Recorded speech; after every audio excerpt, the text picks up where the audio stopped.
नमस्कार दोस्तों, मेरा नाम है रजत शर्मा और आप सभी का स्वागत है एमपीपीएससी स्टडी आईक्यू प्लेटफॉर्म पर। आप सब लोगों ने स्टाम्प पेपर जरूर ये शब्द कई बार सुना होगा। अगर नहीं सुना है तो आप लोगों ने एफिडेविट बनवाए होंगे, कुछ ना कुछ आप लोगों ने प्रमाण पत्र बनाए होंगे, या कहीं पर दूर आप घर से दूर रह करके पढ़ाई करते हैं तो वहां पर आपने रेंट एग्रीमेंट बनवाया होगा, या आप किसी एक कॉलेज से दूसरे कॉलेज में एडमिशन ले रहे होंगे, उस समय भी आपको स्टाम्प पेपर पर सर्टिफिकेशन की जरूरत पड़ी होगी, या आपका पढ़ाई के दौरान कोई गैप रहा होगा, उस ड्यूरेशन में भी आपने गैप सर्टिफिकेट बनवाए होंगे। तो ऐसे स्टाम्प पेपर जो मतलब आप देखोगे कि सरकार एक तरीके से इनको जारी करती है, और सरकार के द्वारा जारी किए जाने वाले जो प्रपत्र हैं, उन प्रपत्रों को ही हम सामान्य तौर पे स्टाम्प पेपर बोल देते हैं। अब मतलब ये है कि मध्य प्रदेश में स्टाम्प पेपर को लेकर के होने क्या वाला है और ये क्या मामला है। तो सबसे पहली बात आप याद करिएगा टैक्सेशन का लेक्चर। कर व्यवस्था जब मैं पढ़ाता हूं तो मैं टैक्स के दो तरह के प्रकार बताता हूं कि टैक्स दो तरह के होते हैं।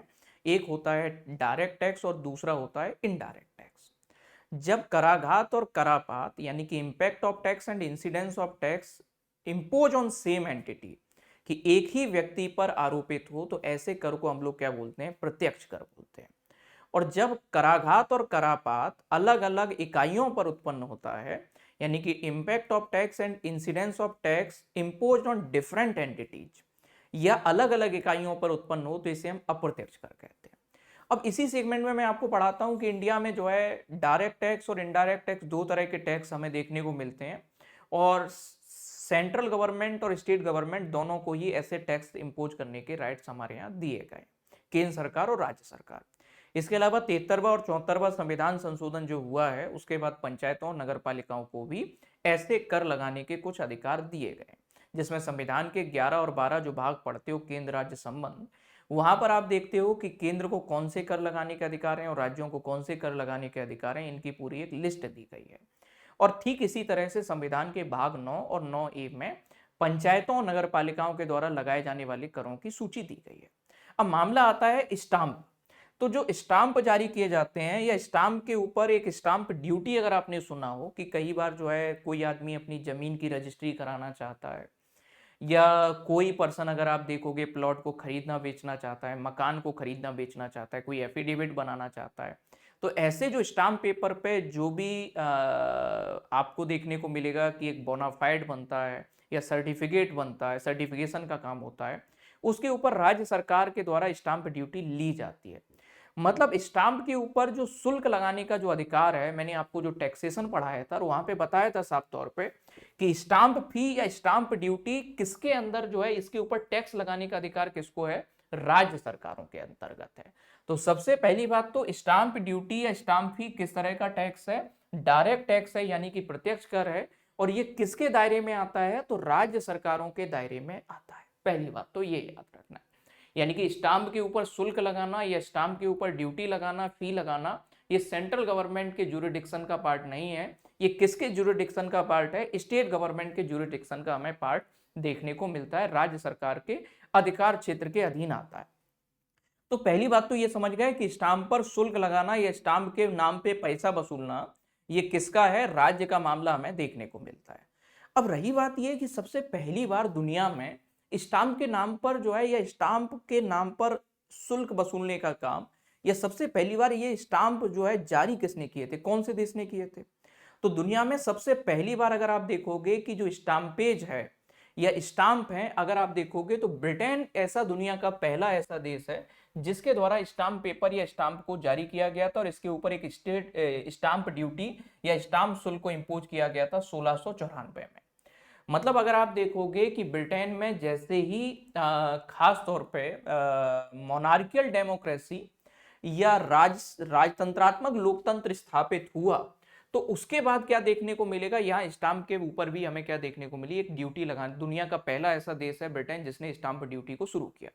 भारत में ऐसी स्टाम्प ड्यूटी कब शुरू की गई, या स्टाम्प पेपर के ऊपर शुल्क लगना कब से शुरू हुआ? तो इंडिया में 1899 में 1899 में एक इंडियन स्टाम्प एक्ट आया था। इसके द्वारा भारत में स्टाम्प पेपर को जारी किया जाने लगा और स्टाम्प ड्यूटी को क्या किया गया? शुरू किया गया। अब बात आते हैं कि मध्य प्रदेश में ऐसे स्टाम्प पेपर चर्चा में क्यों है, क्यों ऐसा काम है। तो खास तौर पे ये देखने को मिलेगा कि 2003 में आपने एक वेब सीरीज भी देखी होगी, खूब सभी लोगों ने वेब सीरीज देखी होगी। 30,000 करोड़ का, लगभग 30,000 करोड़ का एक स्टाम्प घोटाला हुआ था, जिसमें फर्जी तरीके से स्टाम्प पेपर को क्या किया गया था, प्रिंट किया गया था फर्जी तरीके से। और जिस तरीके से शेयर मार्केट में जो हर्षद मेहता का जो मामला निकल के आया था, ठीक इसी तरह से स्टाम्प के मामले में फर्जी या बोगस जो है स्टाम्प पेपर की प्रिंटिंग की गई, और उन प्रिंटिंग से राज्य को या सरकार को बड़े लेवल पर क्या हुआ, नुकसान हुआ। तो फिर क्या किया गया, स्टाम्प पेपर में हमने कई सारे सुधार करवाए। और सुधार क्या करवाए कि वाटरमार्क का सिस्टम लेकर के आए। अगर आप देखोगे अभी स्टाम्प पेपर, तो उसमें आपको देखने को मिलेगा छोटे छोटे माइक्रो टेक्स्ट पूरे में प्रिंट किए जाते हैं, और हर एक स्टाम्प पेपर का एक यूनिक सीरियल नंबर बनाया जाने लगा। जब ये 2003 में स्टाम्प घोटाला हुआ, तो सभी राज्य सरकारें क्या हो गई, सतर्क हो गई, और केंद्र सरकार ने भी इसमें विशेष दिशा निर्देशों को क्या किया, जारी किया। तो सभी राज्यों ने अपने अपने जो स्टाम्प थे उनके लेवल पर बदलाव किए, कि वाटरमार्क का सिस्टम लेके आए, माइक्रो टेक्स्ट लेकर के आए, और यूनिक सीरियल नंबर के हर एक स्टाम्प का एक सीरियल नंबर क्या किया गया, बनाया गया। इस संबंध में राजधानी दिल्ली से एक नई पहल शुरू की गई। उसने कहा कि अगर आप क्या कर रहे हो कि फिजिकल स्टाम्प रहेगा या मटेरियल फॉर्म में रहेगा, तो इसको कॉपी करना बड़ा आसान है। और इसको कॉपी करना बड़ा आसान है, तो क्या किया जा सकता है, काम ये किया जा सकता है कि कहीं ना कहीं आपको क्या देखने को मिलेगा, कि काम ये हो सकता है कि डिजिटल स्टाम्प को या ई स्टाम्प को क्या किया जाए, जारी किया जाए। कि डिजिटल स्टाम्प या ई स्टाम्प को क्या किया जाए, जारी किया जाए। तो इससे जो है इस मामले में जो धोखाधड़ी हो रही है उसको रोका जा सकता है। तो दिल्ली भारत का पहला ऐसा क्षेत्र बना, या ऐसी पहली ऐसी राजधानी बनी जिसने ई स्टाम्पिंग की व्यवस्था को 2008 में क्या किया, शुरू किया। तो मध्य प्रदेश भी पीछे क्यों रहता? तो मध्य प्रदेश ने भी, जब देश के अलग अलग क्षेत्रों में ई स्टाम्पिंग का कंसेप्ट लाया गया, तो मध्य प्रदेश ने 2015 में ई स्टाम्पिंग की व्यवस्था को शुरू किया। जब हमारे यहाँ ई स्टाम्प पेपर शुरू किए गए 2015 में, तो फिर उसी क्रम में हम लोगों ने क्या किया कि 1,000 रुपए से जो ऊपर, सॉरी 100 रुपए से ऊपर के जो भी स्टाम्प पेपर हैं, अब ये 100 रुपए से ऊपर के जो स्टाम्प पेपर हैं, अब इन्हें भौतिक रूप में बिक्री नहीं की जाएगी। यानी कि फिजिकल या मटेरियल फॉर्म में इनका जो है सेलिंग नहीं होगी। अब इनका सभी का जो है ई स्टाम्प के रूप में क्या किया जाएगा, बेचा जाएगा। तो अगर अभी आप देखते होगे, अभी आप किसी भी स्टाम्प पेपर की दुकान पर जाएंगे जो पंजीकृत मध्य प्रदेश शासन के द्वारा है, वहां पर जाओगे या नोटरी की शॉप पर जाओगे, तो वहां पर आप अगर 100 रुपए से ऊपर का कोई चालान बनवाते हो या 100 रुपए से ऊपर का कोई स्टाम्प पेपर जो है पंजीकृत करवाते हो, तो अब आपको फिजिकल फॉर्म में स्टाम्प पेपर नहीं मिलता है, ऑनलाइन स्टाम्प या ई स्टाम्प होता है, और उसकी एक प्रिंट आउट आपको क्या कर दिया जाता है, दे दिया जाता है। तो 2015 के बाद मध्य प्रदेश में ई स्टाम्प पॉलिसी को क्या किया गया, लाया गया, और 100 रुपए से ऊपर के जो भी स्टाम्प हुआ करते थे उनको इलेक्ट्रॉनिक फॉर्म में जारी किया जाने लगा। फिजिकल फॉर्म उनका क्या कर दिया गया, बंद कर दिया गया। अब मैं 2015 में ये सब हुआ, तो मैं अभी क्यों पढ़ा रहा हूं ये बात आपको? इसके पीछे कारण ये है कि अगर आप देखोगे, अभी हाल ही में मध्य प्रदेश सरकार ने एक ऐसा मतलब निर्णय लिया है, उसमें यह कहा है कि आने वाले समय में हम जो 100 रुपए या इससे नीचे के भी जो स्टाम्प हैं, अब उनको भी हम इलेक्ट्रॉनिक फॉर्म में क्या करेंगे, जनरेट करेंगे।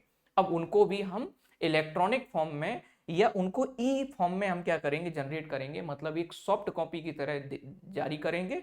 इससे जो है, जो छोटे मोटे स्तर पर भी अगर फर्जीवाड़ा हो सकता है, उसको भी क्या करेंगे, रोक सकते हैं। आपको एक बात और याद रखना है कि अभी मध्य प्रदेश में जो 100 रुपए या इससे नीचे के जो स्टाम्प फिजिकल फॉर्म में अवेलेबल होते हैं, इनकी प्रिंटिंग कहाँ होती है? तो मध्य प्रदेश में अभी जो फिजिकल या भौतिक रूप में जो स्टाम्प आपको देखने को मिलते हैं, इनकी प्रिंटिंग नीमच और हैदराबाद में होती है। मतलब नीमच की जो प्रिंटिंग प्रेस है या हैदराबाद की जो प्रिंटिंग प्रेस है, वहां पर स्टाम्प पेपर की क्या होती है, छपाई होती है। तो अब वो छपाई से अलग अलग सेंटर पे ले जाना होता है। तो अब इससे क्या होता है कि बीच में मतलब चोरी हो जाए स्टाम्प पेपर, या बोगस स्टाम्प पेपर को ऐड ऑन कर दिया जाए, तो ये सारी दिक्कतें जनरेट हो सकती हैं। इन चीजों को ध्यान में रखते हुए मध्य प्रदेश सरकार की कैबिनेट ने हाल ही में एक ऐसा फैसला लिया है कि अभी 100 रुपए से ऊपर के फिजिकल स्टाम्प अवेलेबल नहीं थे, ई स्टाम्प ही थे। अब 100 रुपए या इससे नीचे के भी अब ई स्टाम्प नजदीकी समय में आपको देखने को मिलेंगे। तो इन चीजों को क्या रखना है, आपको ध्यान रखना है, और नई चीज़ों को अपडेट करते चलना है अपने नोट्स में या दूसरी चीज़ों में, कि आप कोई भी नया जो कैबिनेट के द्वारा डिसीजन लिया जा रहा है या नई चीज़ें जो निकल के आ रही हैं, उनसे आपको रूबरू होना बहुत ज़रूरी है।